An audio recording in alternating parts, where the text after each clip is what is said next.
How do you think you will manage that kind of? So I think I also have the last one. As we close, you generally just answer the 3 questions. As a minister, how do you juggle those tasks? You're also a family woman. The honest truth is striking a balance between work, constituency, and family is very, very tedious. It's manageable but tedious. It comes with a lot of effort and being intentional. But luckily for me, I have quite a good supportive system in all aspects. My husband is very supportive. My family is very supportive. At the workplace, I have a very supportive team. In the constituency, I have an amazing team as well. So you find that if I am here at this point, if I'm with family, my work is not stalled. If I'm in constituency, my family is also moving on well. So that has helped me balance it. I certainly cannot do it alone. If I am to do it alone, I'll probably be dead by now. Okay. We can't avoid, of course, talking about him, but briefly, when you were campaigning, I was like, how did you convince Eddie to go into campaigns? To campaign for me? Yes. I didn't convince him. Because he was on ground. I didn't convince him. Eddie has always been very supportive of my career from day one. I think I keep telling him that he's one of the greatest challenges I have, because he hypes me a lot. He thinks I can be anything. And I keep telling him I'm not superwoman. He's like, no, you can't even be superwoman if you want. I'm like, no. So he has always been like that. It's just that you guys have just seen him come out now publicly. But he has always been the one. He has always been that one person who is pushing me. Go higher, you can do this, you can do that, you can do that. Because for him, I think even way before I became a member of parliament, he would insist and be like, you're going to be a great leader in this country. I know it for sure and I see it happening. So it's a blessing. It's a blessing to have a partner who believes in you and who proudly associates to see that your dreams are achieved. I know my spies are now quoting a way before, as Honorable says bye-bye to us. Your last message to the majority of Ugandans who are going to go and vote for their leaders in these elections. I would request them to vote for President Museveni. That's obvious. No, it's not obvious. We have to request for the vote, Munagi. Someone can say that we did not request them to vote for him. But certainly we are in an election period. I subscribe to the NRM party, whose chairman is the President Yoweri Kaguta Museveni. We are requesting all Ugandans to rally behind him, support him, and vote him come January. And equally all NRM flag bearers across the country. Because we believe Uganda is a country that we can sustain by ourselves. And the NRM has proven over time that the sustainability of this country is safer in our hands. So we are appealing to all Ugandans to keep the legacy going. Mzee is aging like fine wine. He's becoming better and better as time goes by. And I'm one of those citizens who is very, very confident that we shall miss 7 years a country. Thank you so much. I have a sensitive question. Shoni. Olikaje waffe. Honorable, gwe ng'omukyala mu ggwanga lino tulina obuzibu bwa early marriages, early pregnancies, olowooza tukoze tutya okuba nga tukendeeza ku bintu ebyo, abaana abafumbirwa nga batono, abafuna embuto nga bakyali bato? Tutandika nammwe gwabuziza ekibuuzo. Yasinga ozibawo. No, not like that. But I say that because he's a male individual. So the reason as to why I said tutandika nammwe is because when it comes to teenage pregnancies and early marriages, we've always been advocating to our male counterparts to become more champions and advocates for against teenage pregnancies and early marriages. Because these girls are not impregnated by the Holy Spirit, are they? No.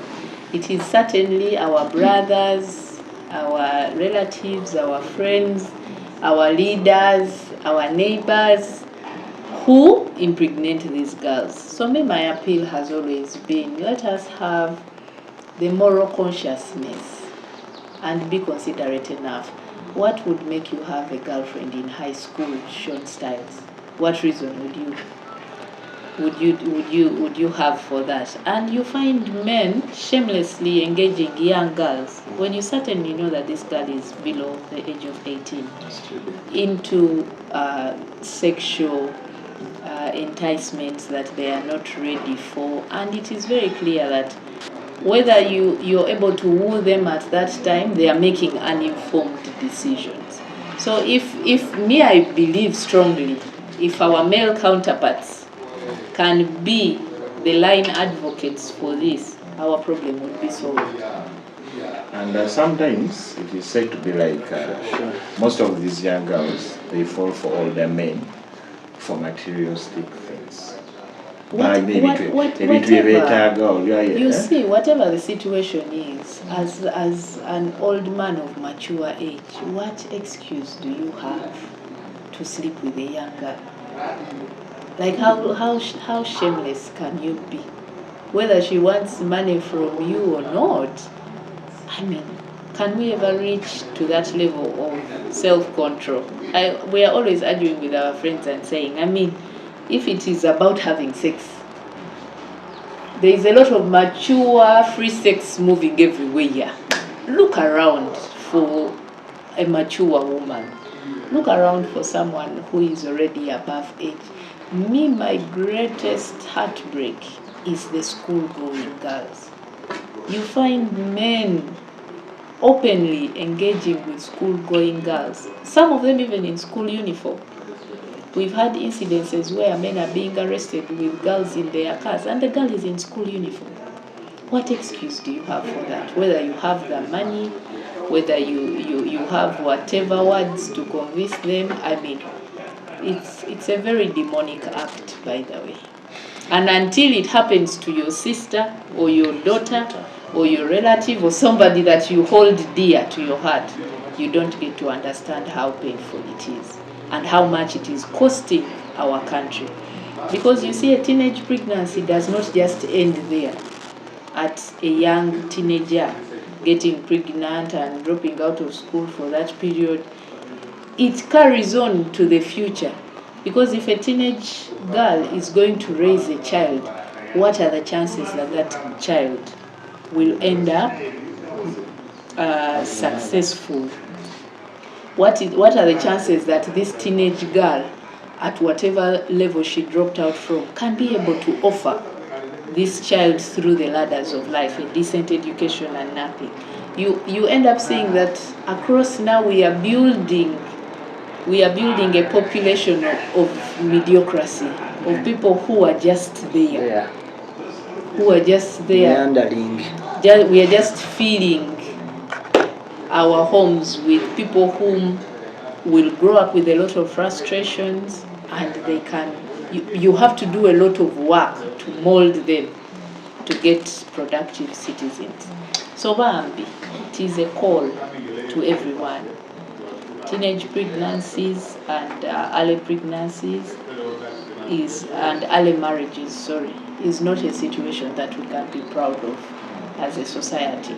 Let it be upon everyone's heart. I keep challenging my friends.